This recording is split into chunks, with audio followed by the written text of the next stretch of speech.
बिस्मिल्लाहिर्रहमानिर्रहीम। बिस्मिल्लाहिर्रहमानिर्रहीम। अस्सलाम वालेकुम वरहमतुल्लाहि वबरकातुहू। अज़ीज़ान मोहतरम, आज आपकी खिदमत में एक ऐसा वजीफ़ा लेकर आए, एक ऐसा इसमें आज़म लेकर आए हैं। अगर इसको अंजाम देते हैं, चलते फिरते उठते बैठते हरकत करते, आपका अगर ये ज़बान विर्द बन जाता है तो यकीन जाने आपकी तमाम मुश्किलात परेशानियाँ दूर हो जाएंगी। ये एक ऐसा इसमें आज़म है कि जिसको औलिया अम्बिया ने इसको अंजाम दिया है और उनकी ये मुश्किलें हल हुई हैं। तो आप भी अगर इसको अपनी ज़बान का विर्द बना लेते हैं और हरकत करते हुए अगर इस ज़िक्र को अंजाम देते हैं तो आप खुदा के नज़दीक भी हो जाएंगे और आपकी बहुत सारी मुश्किलात भी दूर हो जाएंगी।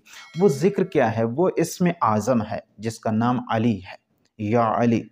अगर इसको आप अंजाम देते हैं तो आपकी हर मुश्किल हल हो जाएगी, परेशानियाँ दूर हो जाएंगी। अगर कोई आफ़त आने वाली भी हो तो वो इसमें आज़म अगर आपकी ज़बान के ऊपर होगा तो इसके सदक़े आपकी वो परेशानी दूर हो जाएगी।